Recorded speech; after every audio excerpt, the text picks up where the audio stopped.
Welcome to the special broadcast on DD India, the great Indian election in the year 2024. We've seen elections taking place across almost 50% of the world. On our show today, we take a look at Telangana and Andhra Pradesh as we enter phase 4 of elections.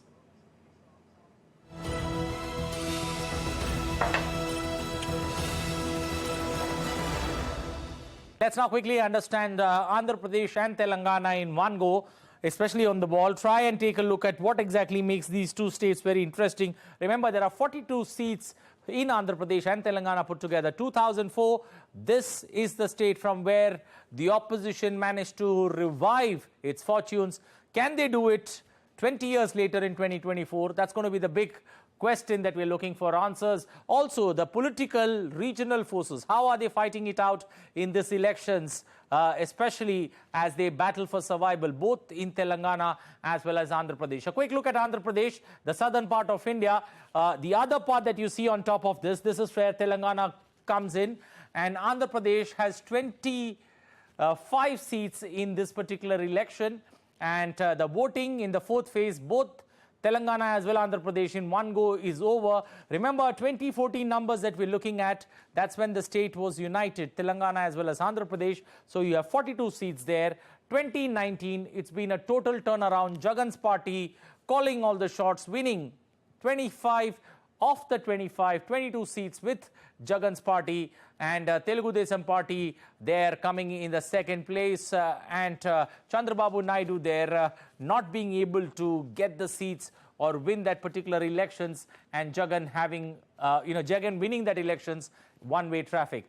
Look at the voting percentage. When one takes a look at the voting percentage, 74%. Remember the turmoil with regards to the bifurcation, all that happened in 2014. The voting percentage was low, but in 2019, you had a quantum jump of 6% when it comes to voting in 2019. But you'll see a very similar trend even in assembly elections in Andhra Pradesh. A quick look at Andhra Pradesh assembly numbers, 2014, 2019. Still, they were together. So you have 294 seats in 2014. In 2019, it's down to 175 seats. And once again, Jagan's party there pinning handsomely, also more than two-thirds of the majority there, 151 seats to TDP's 23. And the JNP, that's Pawan Kalyan's party, picking up 1 seat in Andhra Pradesh. The voting percentage, not much of a change in 2019 when one takes a look at the Lok Sabha voting percent, but clearly numbers that hold good for the southern part of India and Andhra Pradesh in particular. Now, there are a lot of coalitions that take place in Andhra Pradesh. The BJP, the TDP and the JSP, that's Pawan Kalyan's party, put together. That's how they fight for those 25 seats. TDP picking the lion's share, 17 seats. BJP picking up 6. JSP picking up 2 seats in Andhra Pradesh. That's the NDA formation. Now, others, 25 seats. Jagan goes solo once again. And this is the big gamble that Jagan has taken. Remember, the regional forces, both in Telangana and Andhra Pradesh, are fighting for survival. And it's going to see an interesting contest, especially the anti-incumbency that comes into play in Andhra Pradesh. How is Jagan able to manage both the assembly and Lok Sabha elections? The opposition bloc, Congress picking up 23, CPIM 1, CPI 1 seats. Guntur goes to CPI, Araku goes to the CPIM. The big ticket seats that one could look forward to, interesting contest in Andhra Pradesh, especially the 6 seats that we have picked for this evening that we're looking at from Andhra Pradesh that could throw some interesting battles for us. The first one, this is the SCC, TDP, Jagan's party and the Congress. Remember, the TDP, the NDA coalition, TDP picks up a lion's share, so TDP is fielded in this particular seat. And TDP taking on the Congress and Jagan's party there completing the trio. It's a good contest that you could see on this particular seat. Araku, this is a seat that's been given to the CPM, and 3 interesting fights that you could see here. But K. Geeta would be an interesting choice in this particular seat, and you could see a triangular contest again in Araku. This is the seat that the opposition bloc has given to the CPIM. Baptala, another interesting contest. Again, it's Jagan versus Chandrababu Naidu versus the National Party.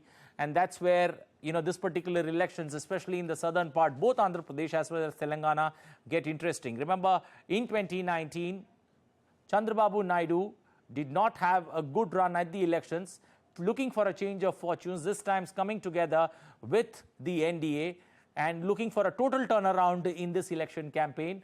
Once again, Chittoor, the three players, it's almost, if you look at almost all the seats, it's a triangular contest or a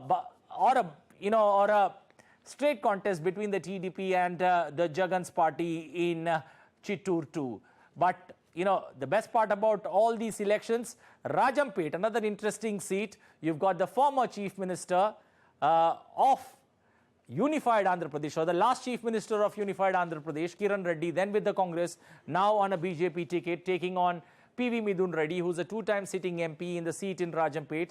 And this surely is one of the best battles that one can look forward to, especially in Andhra Pradesh. Our final look at Andhra Pradesh, our final seat in Andhra Pradesh that we are looking at, Visakhapatnam, P. Satya Reddy from the Congress, TDP and Jagan's party. This particular seat, there has been a lot of talk going about with the local issues that the people are facing.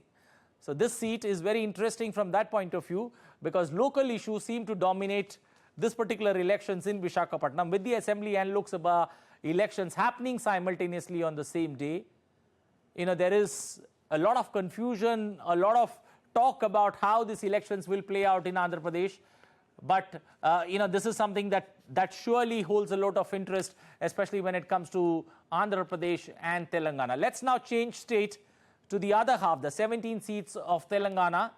And the 17 seats also go to vote in the fourth phase. So fourth phase, the entire South India is over and out. This is the last two states in the southern part of India that go to elections. Tamil Nadu in the first phase, Kerala in the second phase, Karnataka in phase 2 and phase 3. So the last part of the southern chunk that gets over, again 42 seats in 2014. It's come down to BRS holding a lion's share, 9 seats, BJP 4, Congress winning 3, and AIMIM, that Hyderabad seat that OVC won, is very interesting this time around too, for the simple fact that OVC is back in the race and a triangular contest can be seen in Hyderabad. Voting percentage when it comes to the Telangana Lok Sabha elections, a big drop in 2019, 62% of voting in the Lok Sabha elections. But when you flip that with the assembly elections that followed, the assembly elections, there was a total different look to the assembly elections in 2023. The numbers there, 2014, 2019 Lok Sabha elections. The assembly elections there, look at 2018 numbers and 2023 numbers.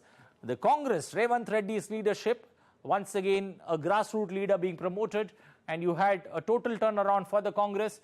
BRS losing ground from 88 seats, almost less than half the target, 34 seats what they managed to get. BJP gaining ground, 8 seats from 1 to 8. AIMIM holding on to the 7 seats they won in 2018. The CPI pocketing that one lone seat, 119 seats in Telangana, and these were the results in 2019. Looking at the voting percent, not much of change. If you see the Lok Sabha elections with the assembly elections, almost very much on the same lines, a jump of 2% that you've seen in assembly elections. Now time to take a look at the coalition partners, also how this particular election will play out. The NDA going solo, that's BJP going solo in Telangana. You've got the opposition bloc in a very similar mood, also going solo in this particular election. You've got the Congress going solo here in all 17 seats. And then you've got BRS. BRS too going solo in this particular elections in Telangana as it goes to polls in the fourth phase on the 13th of May. The big tickets that we are looking at, Bongir in Telangana, and the BJP, the Congress and the CPIM. It's a contest that many say is going to be very much between the Congress and the BJP for this seat in Telangana. Well, moving to the other 4 seats, Chevella, another interesting seat. The BJP the BRS, the BJP and the Congress here going neck to neck. A triangular contest that you can see in this particular seat in Chewala, which gets interesting for one simple reason, that this particular seat, this is one of the rare seats where the BRS candidate has moved to the Congress flank, and that's where BRS has fielded a new candidate altogether to fight this particular elections in Chewala. Hyderabad, as I mentioned, a big contest there. Owaisi looking for survival, looking to make it count once again, looking for Hyderabad to back him so that he could come to Delhi once again. And this particular battle there, the BJP, the AIMIM and the Congress could purely go into a fight, especially between the Congress and the AIM for this particular seat in Hyderabad. Our next seat, Malkajgiri, this seat is for the very fact that this is a seat with the largest number of voters, over 31 lakh voters in this particular seat, one of the biggest or the largest Lok Sabha seat that goes to polls in this in the entire country, but this particular seat going in this particular phase to elections from Telangana. Two more seats that we have picked up. Nalgonda, this is another seat that the Congress had managed to win in 2019, and once again this particular seat could see a big battle where the Congress trying to retain ground, the BJP and the BRS giving tight contest to the Congress in this particular seat. Finally, Secunderabad, you've got Union Minister G. Kishan Reddy in the election battle, Padma Rauti from the BRS and Daman Nagendra from the Congress. A good contest that you could see. Secunderabad, G. Kishan Reddy had won this particular seat once again back in the elections, and you could see a good contest there on the cards, especially when it comes to this particular seat in Secunderabad. So this elections, when one takes a look, the two states that we have taken a closer look at, Telangana as well as Andhra Pradesh, how will the elections there play out? We've got three questions for this evening that we are looking for answers. Okay, the big questions that we are looking for answers, how will the NDA alliance play? But before we get cracking into the big questions, we quickly welcome our three guests who are waiting this evening to join us. Let me first welcome Chakshu Roy in the studios with us. We've also got Raj Gopalan there joining us, senior political journalist joining us to take this deliberation forward. Let me first come to Mr. Raj Gopalan. How do you see this particular elections, especially in Andhra Pradesh and Telangana, the NDA pressure that the campaign that we have seen so far, the Prime Minister there in Andhra Pradesh today, and how do you see this particular election battle, especially between the national as well as the regional forces? The Andhra Pradesh-Telangana election will be very, very interesting, Anil. One, it's a very tough fight in Andhra Pradesh. And it's a straight fight between BJP and YSR Congress in some constituencies. In another constituencies, it is TDP and YSR Congress. So combination of that. In other words, Congress is a non-entity in Andhra Pradesh, though the Chief Minister's sister has been heading the Congress state unit. And for the last 10 years, Congress has been brought to zero in every constituency, even in the assembly or in the parliament. So Andhra Pradesh, my understanding is BJP is doing well with the TDP alliance, and TDP has now got rejuvenated after the amount of arrest by Rajshekar Reddy of Mr. Nara Chandrababu Naidu, like that. In totality, if you see, Andhra Pradesh is going to throw very interesting thing. Okay. From the speaker's perspective, Anil, Andhra Pradesh will be dono haath mein Narendra Modi ka laddu hai. Either TDP wins or YSR wins, they are going to be in the same NDA kitty. From Telangana, final word I would like to say, Telangana, the BRS candidates are very, very weak candidates, and I had a very interesting conversation with two senior BRS leaders. They have either migrated to Congress or to BJP. BRS is collapsing within itself. So there is a direct fight between Congress and BJP in Telangana. I expect at least 8 to 9 seats. BJP is giving a tough fight to Congress. And Revant Reddy, if he does not win much in this election, his chief ministerial position will be in stake. To finally Yeah, that's all. Okay. Let me also welcome Ramakrishnan, senior journalist, joining us from the ground. A quick word from you, Mr. Ramakrishnan. Will the regional parties, especially in Andhra and Telangana, will they be able to withstand the pressure and hold their turf in this election? Yeah, in Andhra Pradesh, regional parties TDP and YSRCP are going to dominate the scene. Though BJP expanded its NDA by including popular Bollywood star Pawan Kalyan's Janasena party, but primarily BJP depends on the personal logistical support of Chandrababu Naidu's TDP. Chandrababu Naidu is the main prime force of that NDA in Andhra Pradesh. In Telangana, BRS is fighting for its survival. It lost its power in the last year's November Assembly elections. So they want to prove that I think they are still a force to reckon with. So that is their identity crisis fight.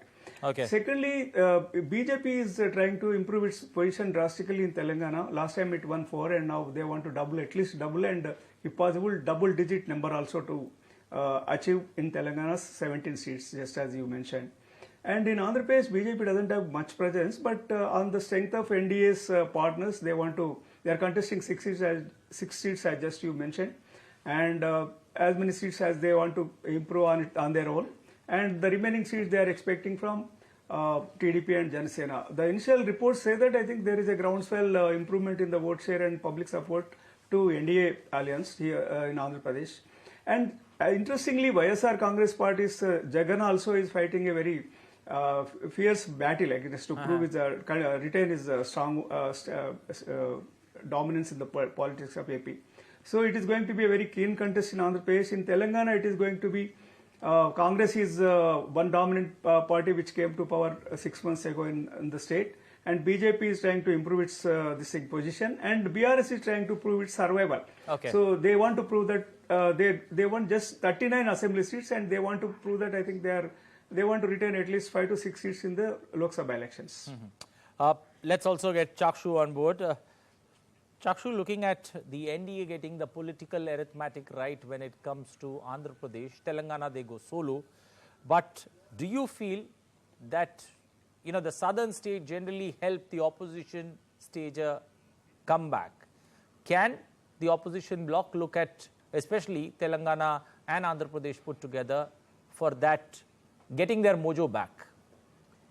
Anil, I think we've got two distinguished journalists who follow both Andhra Pradesh and Telangana and southern politics in general, and they can probably correct me, but 2009 general elections in United Andhra Pradesh, I think the largest number of seats or one of the largest number of seats that came to the Congress party was from Andhra Pradesh. True. And after that, there has been a deterioration in the number of seats that has come.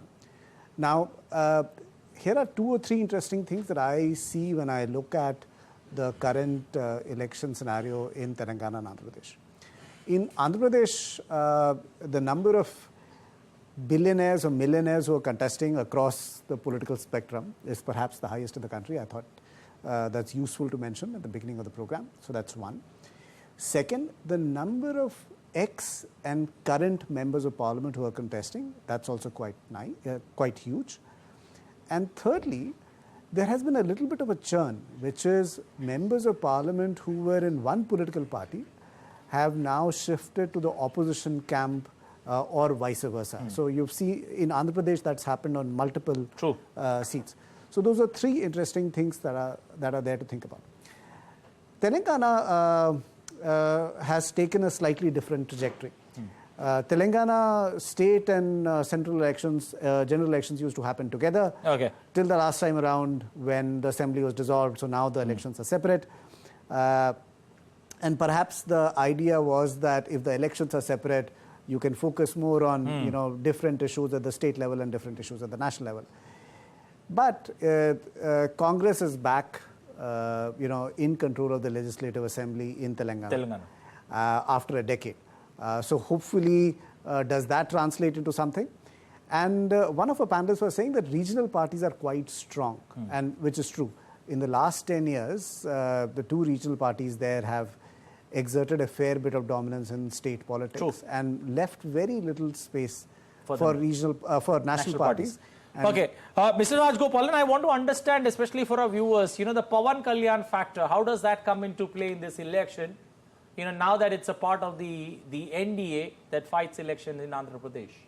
Pavan Kalyan, that party will definitely bring more seats to Mr. Chandrababu Naidu in the State Assembly, Okay. and also help Narendra Modi's popularity with the Pavan Kalyan's popularity. If you combine both, I am very confident that Mr. Pavan Kalyan will use his influence in 6 or 7 constituencies where he is having a strong hold. So therefore, Pavan Kalyan brings luck to the NDA. Okay, Mr. Ramakrishnan, other story that I was looking at, especially when it comes to, Andhra Pradesh, the Land Act that has stirred up a political storm, especially in the poll-bound state, allegations, counter-allegations that the TDP is making against the Jagan's government. How do you see this Land Act, and will that have a big role to play both at the national as well as in the assembly elections? Yeah, certainly it has become a political issue. Jagan's government says that I think they are just implementing Niti Ayog's model law on Land Titling Act, it is called. But opposition, TDP and other parties are making it an issue, saying that certain provisions which were given by Niti Ayog's model act were not followed, and by virtue of that, because of that changes, all lands are actually have become fluid. Actually, government can lay its claim on anybody's land, and on the cover pages of pattas or passbooks, I think title passbooks also, government has published the photos of Chief Minister Jagan Mohan Reddy. The opposition parties are questioning the relevance of Chief Minister's photo on the farmers' passbooks, right? Title passbooks.